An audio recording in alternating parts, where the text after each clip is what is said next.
On this episode of The Front Row, we are downtown in the Lubbock Cultural District at the offices of the Lubbock Symphony Orchestra. And joining us are Galen Wixon, who is president and CEO of the orchestra, and Molly Ramirez, who is director of marketing and communications here at the LSO. Welcome to you both. Thanks for joining me today. Thanks for having me. Thank you. Galen, a very special concert is taking place this weekend with the Lubbock Symphony Orchestra. Tell us about it. It's quite unusual for us. We are bringing in a young lady, Isabel Marie Sanchez. She will be performing Dreaming of You, a tribute to Selena, the pop Tejano icon of the 90s, who so tragically passed away about 30 years ago now. And we are just going to celebrate her music and her life. And this young lady was authorized really by the Quintanilla family, Selena's family, to perform this music. And we're also able to use her imagery, Selena's imagery, photographs, video during the concert. And we really want to sort of introduce a new audience to her music, but also our Hispanic friends across the community to music that they grew up loving, and we want them to see Buddy Holly Hall and the Lubbock Symphony and enjoy all of these great cultural assets here downtown. Right. And when is the concert? So it will be Saturday, September 7th at 7:30 p.m. At Buddy Holly Hall. All right. Molly, tell us a little bit about Selena, about the historical context and sort of a little bit of her history, and how this concert with the Lubbock Symphony then ties into that. Yeah, definitely. So Selena, of course, is just a long-loved member of the Tejano community, but also really well known for being a crossover artist who successfully was able to cross over. We named the tribute, the Dreaming of You tribute to Selena, and a big part of that is because that was her one album that unfortunately after she passed away kind of like top charts, but it did top charts for both Tejano community and the pop community. So Selena, I think, is just super important to music and Texas music and the Texas music scene, but we kind of are bringing that here to Lubbock now. She's well loved here in Lubbock. The last time she was here was in 1994, and we're super excited to honor her in this way. Right, an international artist, but a Texan, right? So Right. It's really close to home for us. Super close to home, yeah. And Isabel is from Texas as well. She's from, she's actually from Chicago, but she lives in San Antonio, and so she did most of her career growing in San Antonio and in Corpus with the Quintanilla family, Abraham and Suzette. So we're super excited to have her come to Lubbock and be here with the rest of us. Right. Galen, you mentioned this was with the orchestra and was a reach out to the Tejano community. How do you put together a Lubbock Symphony concert that will do all of those things? How, as a manager, how do you make that happen? Right. So we again, as with any other concert, pulling together all of those different assets, if you will. So we had to find this young lady, and so somebody mentioned to me a Selena tribute would be really interesting, and so started digging into YouTube videos, and she really popped out as something special.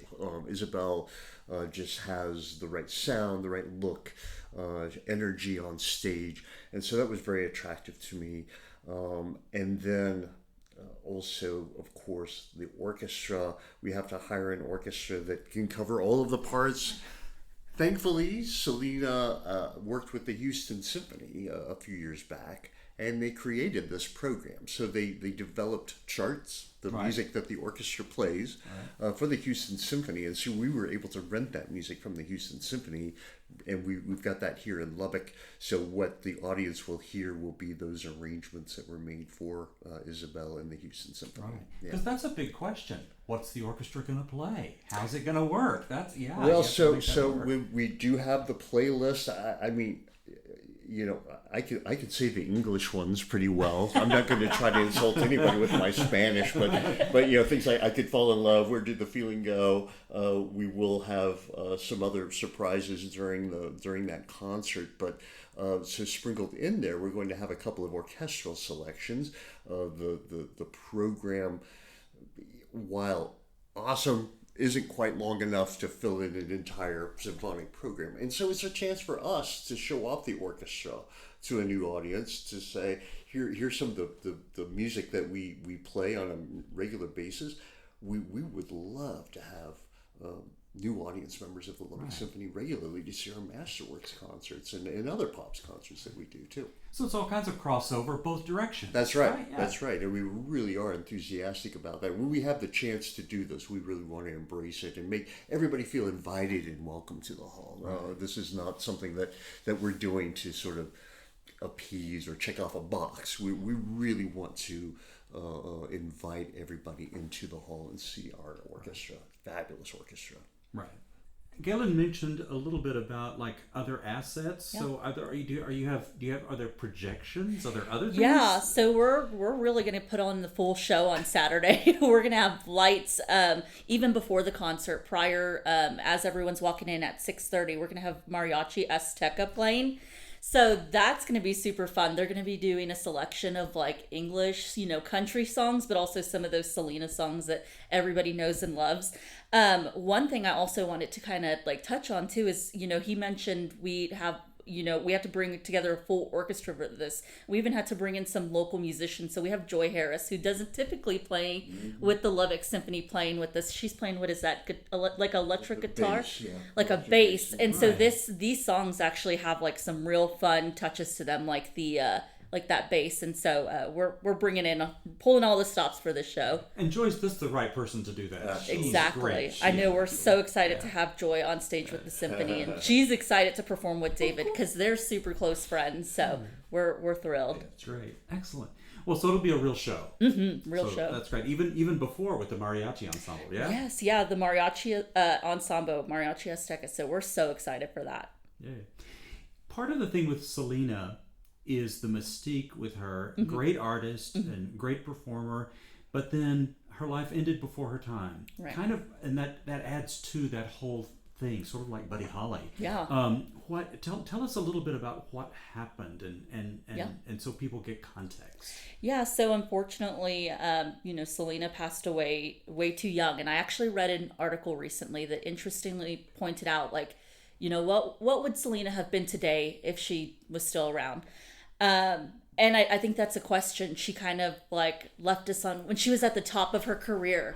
And, so often you kind of get those stars towards the end of their career who, pass away, and they kind of like have already had all of the scandals. Selena really didn't have any of that. So she unfortunately left us at a time when she was at, the peak, and when she was winning those Grammys, right when she was really putting out those top hits and making that English crossover. So I think that there is just a lot of, still mystique surrounding, but also there's just a lot surrounding that. So yeah. I think too, part of that, dying so young, just so tragically murdered before her time, that we remember her as she was at the top of her form and at the top of she was beautiful, young, dynamic. What an awesome performer. And that's how we remember her. We don't remember any decline at all. So that's the mystique, right? That is why everybody, I think, gravitates towards this artist. Unlike so many, Buddy Holly, we still remember as a 22-year-old young man. That's how we listen to his music. It's still Buddy Holly, and we still see the imagery. That's all we see.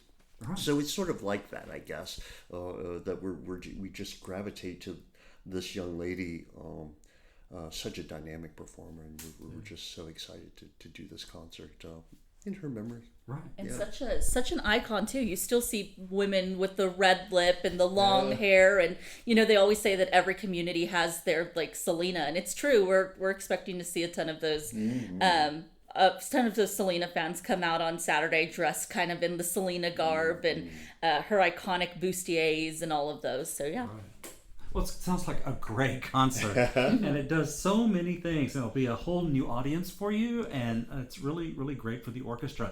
Tell us again, Galen, once more, time, date, place, and how to get tickets. So September 7th, that's Saturday, and it will be 7:30 p.m. To get tickets, go to our website, lubbocksymphony.org, or give us a call, 806-762-1688. We'll be happy to help you. Great. That's the Lubbock Symphony Orchestra this weekend. I'd like to thank Galen Wixon and Molly Ramirez. Thank you both so much for being our guests on the front row today. Thank you so much for having us.